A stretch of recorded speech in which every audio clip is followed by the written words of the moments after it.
اور اسی کثرت کے شوق کے اندر وہ لگا رہتا ہے کہ بس زیادہ ہو زیادہ ہو زیادہ ہو، ہر طرح سے بس کسی طریقے سے میرا مال زیادہ ہو، افراد زیادہ ہو، لوگ زیادہ ہو۔ حق بیان نہیں کرتا، اس وجہ سے حق گوئی نہیں کرتا کہ اگر حق کہوں گا تو بہت سارے لوگ میرے قریب سے ہٹ جائیں گے، کیونکہ مجھے تو کثرت افراد چاہیے، مجھے تو لوگوں کی واہ واہ چاہیے۔ میں تو چاہتا ہوں کہ میرے پاس مجمع آئے۔ اگر کسی کے اندر غلط فعل دیکھے گا تو اس کے اوپر تنقید کیسے کرے گا؟ کیونکہ اس کو تو کثرت چاہیے، اس کو کثرت چاہیے۔ تو یہ کثرت کے چکر میں اللہ تبارک و تعالیٰ فرماتا ہے کہ تمہیں کثرت کے شوق نے آخرت سے جو ہے نا وہ بے پرواہ کر دیا، آخرت کی فکر تم نے بھول گئے، یہاں تلک کہ کثرت کے شوق میں تم نے قبروں کا منہ دیکھا۔ آج کل یہ چل رہا نہیں ہے؟ کون ہے جو حق گوئی کرے، حق کی بات بیان کرے؟ کتنی غلطیاں ہمارے اندر ہی ہوتی ہیں، ہم اپنوں کو غلط نہیں کہتے۔ اس کی وجہ یہ ہے کہ اگر میں نے فلاں کو غلط کہا، میں نے اس کی فعل پر تنقید کر دی، تو کیا ہوگا؟ نتیجتاً وہ میرا ساتھ چھوڑ دے گا، اور جب ساتھ چھوڑ دے گا تو میرے پاس بندے کم ہو جائیں گے، مجھے تو زیادہ لوگ چاہیے، مجھے تو کثرت چاہیے لوگوں کی۔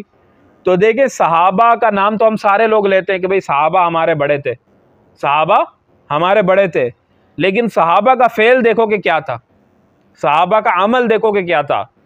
صحابہ کا عمل وہ یہ عمل تھا کہ صحابہ کبھی کسی پر تنقید کرنے سے، اگر کوئی پیارا کسی غلط فعل کے اندر مبتلا ہے تو تنقید کرنے سے پیچھے نہیں ہٹتے تھے، اس کے برے کام پر تنقید کرتے تھے۔ صحابہ کے اندر تو بہت ساری عادتیں اچھی تھی، ان میں سے ایک عادت ہمارے اندر نہیں ہوتی۔ ہم سب کسی ایک جماعت کی، کسی ایک ٹولے کی بات نہیں کر رہا ہوں، ہم جتنے بھی اہل سنت والجماعت ہیں، ہم سارے سنی مسلمان جو یہ دعویٰ کرتے ہیں، سینہ پیٹ کر ہم کہتے ہیں کہ ہم صحابہ والے ہیں، ہم صحابہ سے محبت کرتے ہیں، بتاؤ کہ صحابہ کے عمل جیسا ہمارا عمل ہے؟ نہیں ہے، بالکل بھی نہیں ہے۔ جواب صفر کے اندر ہے، کچھ بھی نہیں۔ صحابہ آپس کے اندر شیر و شکر تھے، محبتیں کرنے والے تھے، آپس میں ایک دوسرے سے پیار کرنے والے تھے۔ ہم کسی سے آپس کے اندر پیار کرتے ہیں؟ اپنے ذاتی مفاد کے خاطر ہم ایک دوسرے کو معاف کرتے ہیں؟ نہیں، ہمارے ذاتی مفادات ہوتے ہیں، اس کی وجہ پر ہم دوسرے کے ساتھ کتنا انتقامی سلوک کرتے ہیں۔ کیوں؟ کیونکہ ہم نے صحابہ کی زندگی کو صرف اور صرف سنا ہے، کبھی عمل میں لانے کی کوشش ہی نہیں کی کہ صحابہ نے تو اپنے باپ کے قاتلوں کو معاف کر دیا، اپنے بھائی کے قاتلوں کو معاف کر دیا، صرف اور صرف دین کے خاطر۔ کیا کتنے صحابہ ایسے نہیں تھے کہ جنگ بدر کے اندر ان کے والدین، ان کے بھائی، ان کے رشتہ داروں کو قتل کیا مشرکین مکہ نے، لیکن بعد کے اندر جب وہ مسلمان ہوئے تو انہیں مشرکین مکہ کو سینے سے نہیں لگایا؟ کیا حضرت حمزہ رضی اللہ تعالیٰ عنہ کا کلیجہ نہیں چبایا تھا حضرت ہندہ نے؟ حضرت وحشی نے ان کو نیزہ نہیں مارا تھا؟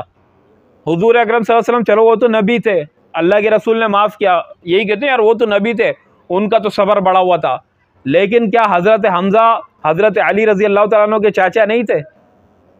چاچا تھے نا۔ حضرت عباس رضی اللہ تعالیٰ عنہ کے بھائی نہیں تھے؟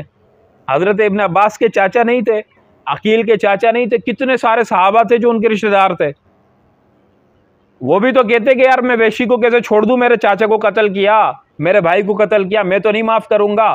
ہندہ کو کیسے معاف کر دوں، ہندہ نے تو اس کا کلیجہ چبایا تھا۔ نہیں، کیونکہ اسلام قبول کر لیا نا، مسلمان ہو گئے۔